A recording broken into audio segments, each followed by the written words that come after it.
people. Give it up for the band! Samurai Fish! Hello, Shawnee. Hello, my old friend. Have a seat. Oh, I'm in the hot seat. The hot seat's for you. I just want to win the car. Well, it's good to see you, brother. Good to see you, Welcome to Toronto. Thank you. It's good to be in Toronto. Let me say this, my friend. It's always an honor to share the screen with you, to share backstage with you. I have a lot of love and respect for you, my friend. You're super talented. You're super smart. I really appreciate all your political views too, because they tend to jive with mine. That's what we love to agree with each other. And you have a constant message of hope and positivity for the fans, which I really respect about you. Thank you, man. I appreciate that. You didn't have it, man. Come on. We'll get through a little bit.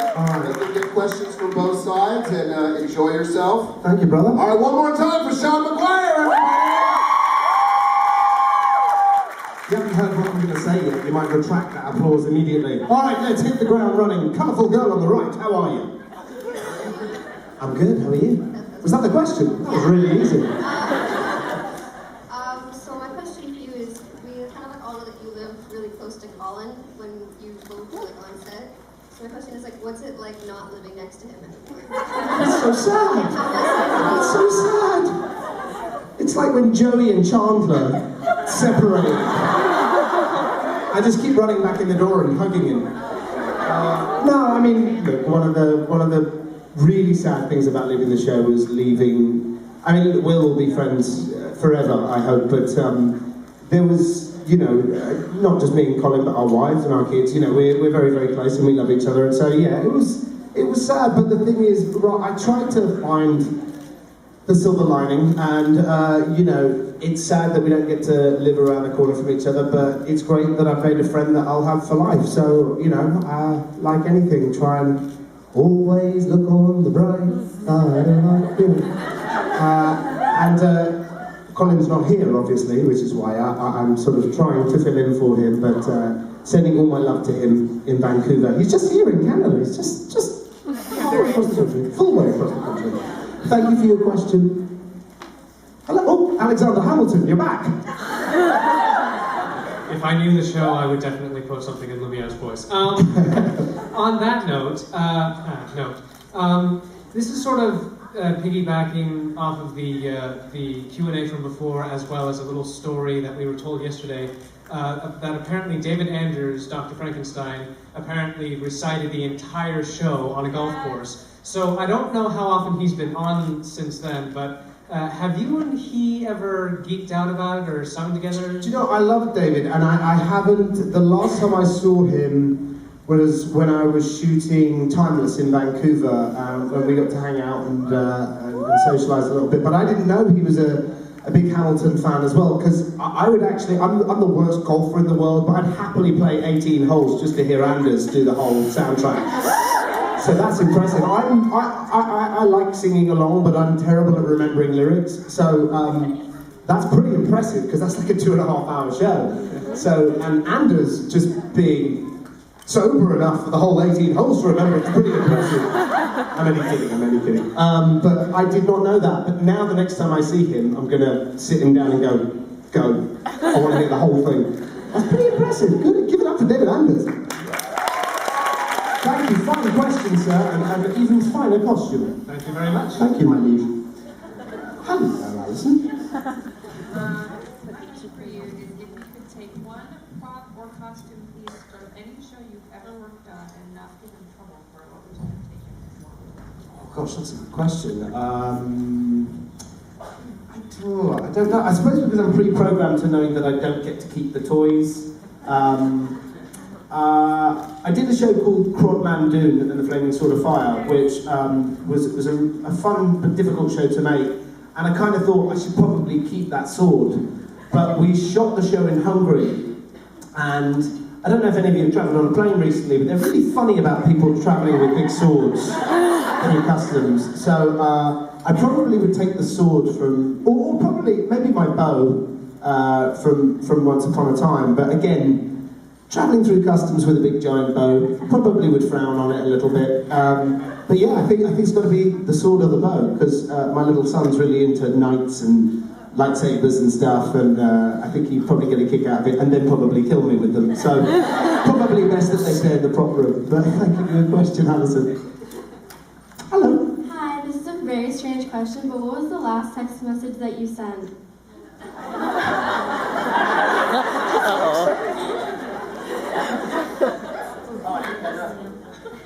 It's my young niece's Holy Communion today, and sadly I can't be there, but I just sent a message. There's all my Irish relatives are in my mum and dad's kitchen right now singing. Not well, don't applaud them.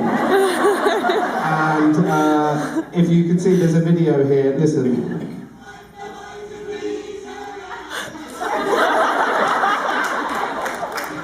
That's where I come from. So I just sent a message, it's a family WhatsApp, so I just sent a message saying, do you need security? Because those people are going to be kicked out of our house very soon.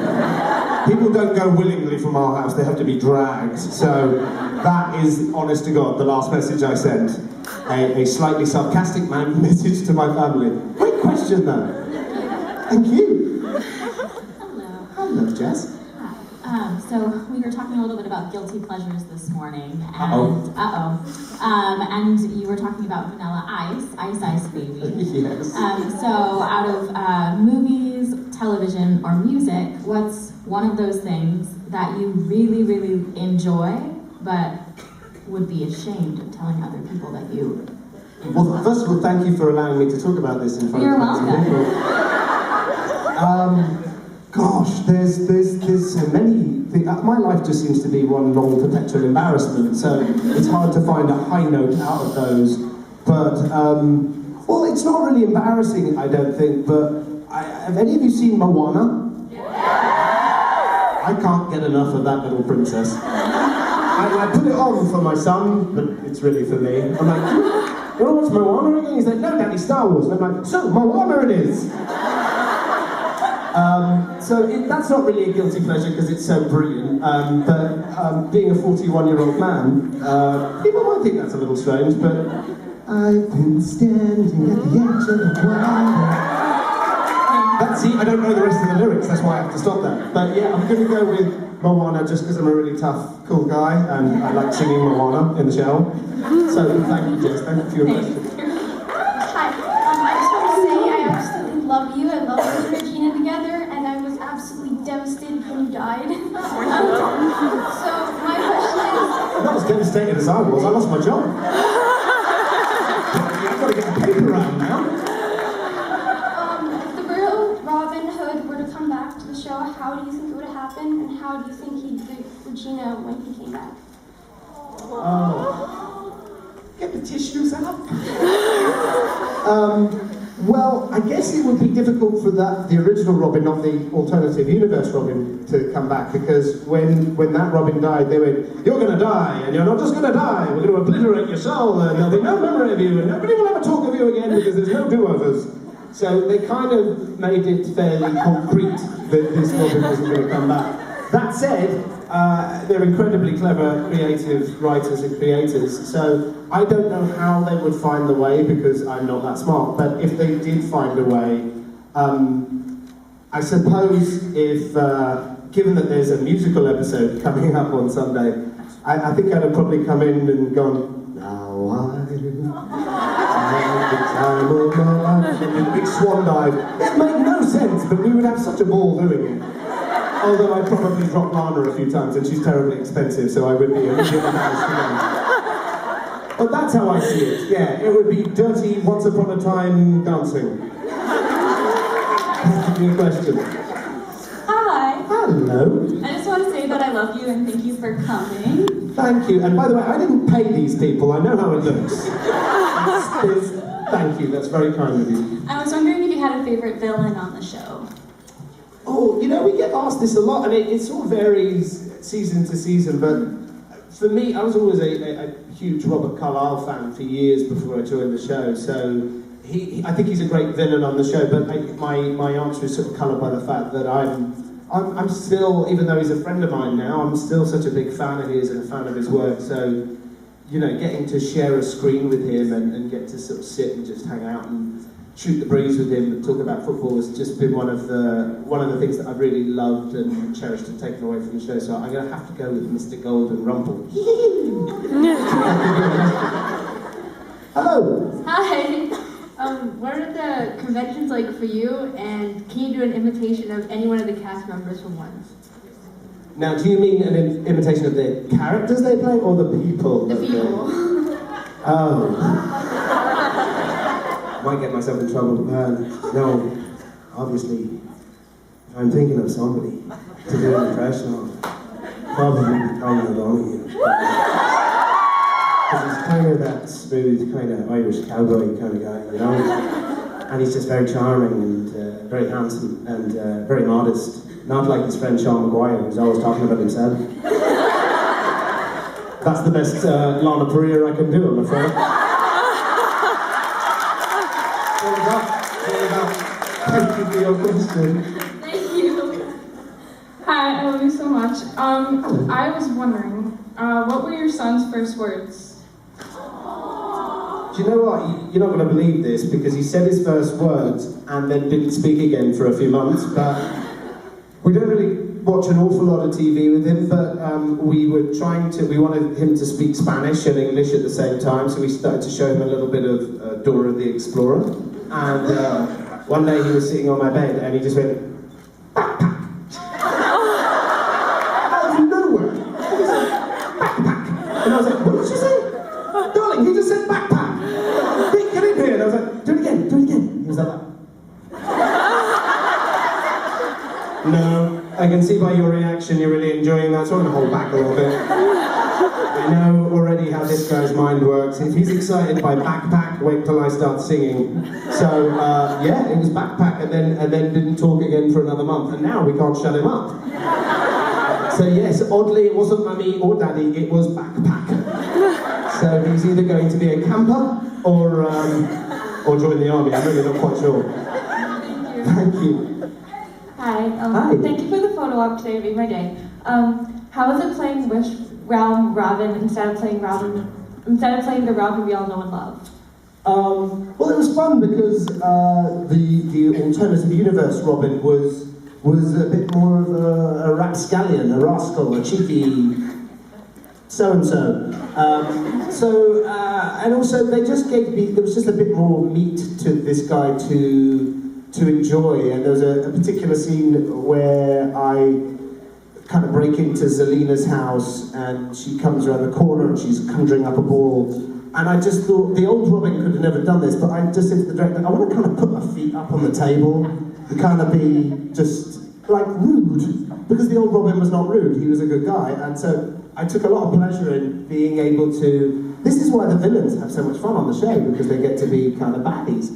So it was a lot of fun. It was really nice to come back and to be around my friends and to sort of hopefully give a little bit of closure to the Robin and Regina story, or the evil Robin, evil Queen story. But yeah, it was a little bit more juicy and a little bit more fun. Not to say that I like him more than the other Robin, but yeah, just being a villain definitely is something that I'd like to do a little bit more of, because they get all the best lines. Thank you. Hello. Hi. Our question is, what would be your favorite scene to film between you and Lana? What was your favorite scene? What was? What was your favorite scene to film between you and Lana? Didn't hear that, something about just went, the vault scene, obviously, that's where they did it. Actually, that was a fun scene to shoot, but it's always, odd when you're kissing your friends for money. And then people say, stop! Because I don't know how you guys do it, but when you're in the middle of kissing someone, if somebody came in and went, stop! Do it again! No, throw it to the ground, very roughly. You kind of, it's a very alien sort of scenario. But one of the scenes I really enjoyed shooting was, I forget what season or what episode it was, but we had a scene where we were sitting by the fire and we were drinking wine and there was kind of a loud crash. it was just because Once Upon a Time is such a pacey show, and there's always a villain and a monster to fight, and it just felt like a scene between two people that were in love, and there was just sort of a bit of air to let the scene kind of breathe and to be, and it was. I felt that the acting was in the pauses in between the lines as well as the lines, you know, and she's such a joy to work with, and so that scene, I think we both finished that and went, that was nice, felt good, you know, and you don't always feel like that when you finish a scene, but that one I think sort of stands out as a really, really lovely memory for me anyway. I can't speak for Lana, she's probably like, no, I hated that day, but yeah, for me that was a really enjoyable scene. Thank you. Thank you. Hi. Hi. I'm here for my daughter Sophie. What, is Sophie too shy? The letter B, line B. She's too shy and no. Oh, don't worry, Sophie. All right, well, you fire away, Mum. And I want to tell you we love you very much. Thank you. And the question is, what's your favorite moment on set with Lana? Did we all just get in a time machine? Well, do you know what? With that, actually, to be fair, that was a scene that I was discussing. But to pick one moment would be impossible, because one of the things that I love working about her is we laugh a lot, and I really enjoy trying to make her laugh, because you know it's a tough shoot, it's long hours, and it's a technical show with stunts and CGI and all of that. So I always like to try and bring a little levity and a little fun whenever I can, and I think one of the reasons we got on is Lana kind of enjoys goofy Sean, you know. So you know, there's no one particular kind of moment, but when I look back at all my memories of the show, especially the time that I spent with Lana, it's always laughing and joking, and even when I came back, you know, it felt like no time had passed. We just hit that same kind of pace, and she's got a great laugh, so it's always a pleasure to hear her giggle. Okay, thank you. Thank you for your question. Hi. Speaking of Regina. Well, first of all, thank you for coming here. Oh, thank you. I wanted to know, on the set of Once Upon a Time, you've been working on a lot of stuff and a lot of medieval stuff. Is there anything that you learned throughout the show, like shooting an arrow or like sword fighting or something that you preferred? Not really, because I'm pretty terrible with the bow. They were smart enough never to give me a sword.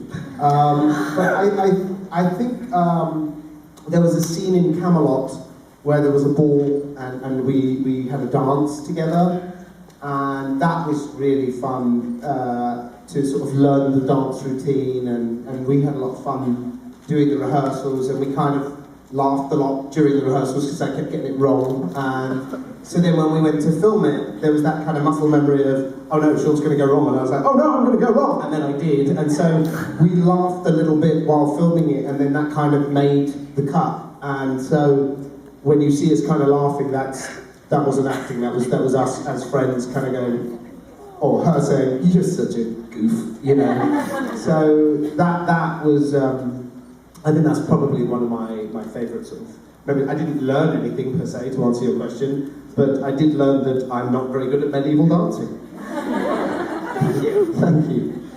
Hi, I was just wondering if you could play any other character, who would you play? I don't know. I mean, as I said earlier, I think the villains kind of have a lot of, I think, you know, Hook's such a great character because he's a villain but a hero as well. I mean, he sort of treads that line beautifully between being a bad boy, which everybody loves, and also being a hero as well. So I think Hook's had some really great stories and really great adventures. So I think, yeah, Hook would probably be one of the characters that, I mean, there's so many to choose from that have been great, but yeah, I think the first one that comes to mind is Hook. Thank you. Thank you. Speaking of which, Jesus, Colin, how did you get here so fast? Hi, first of all, doing a great job on Robin Hood in Once Upon a Time. My question would be, if you had a role in any other series playing right now or in the past, what would it be, who would it be, and why?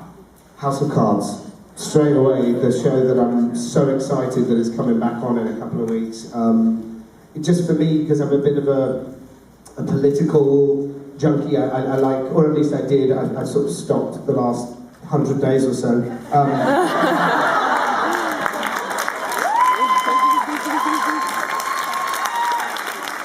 Not very political, but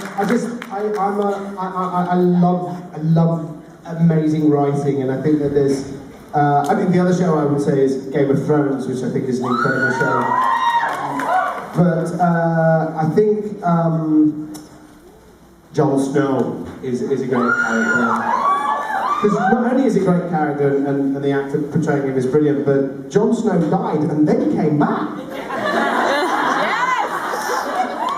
But my original answer, House of Cards, I think Kevin Spacey is just magnificent playing Frank Underwood, and talk about villains with great lines. I mean, this is where great writing meets great acting and great directing, and it's one of those shows. I was watching the last 2 episodes of the season to refresh myself the other night in London with my brother, and he's the same as me, we're both into the exact same stuff. We're both like, oh, it's so good!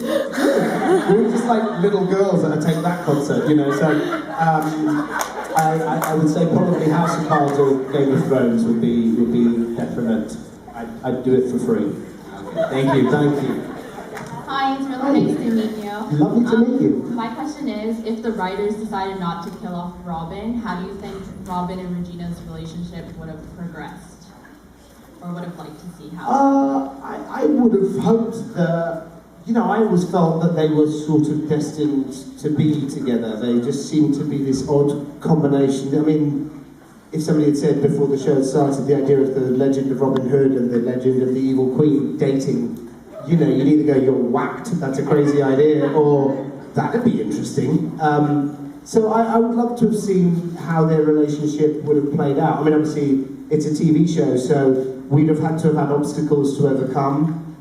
If it was just an hour of them going to IKEA and playing Bobby Darin records, it probably wouldn't have been terribly interesting to the audience. But I think just seeing what would have happened, would they have got married, would they have had a baby, things like that. So that would have been nice. But I hear there's a wedding coming up anyway, so you tune in Sunday. But yeah, I think it would have been interesting. I do think it would have had to have had some serious obstacles to overcome, because the show is about, overcoming adversity and struggle and finding the hope in things. All right, thank you. Thank you.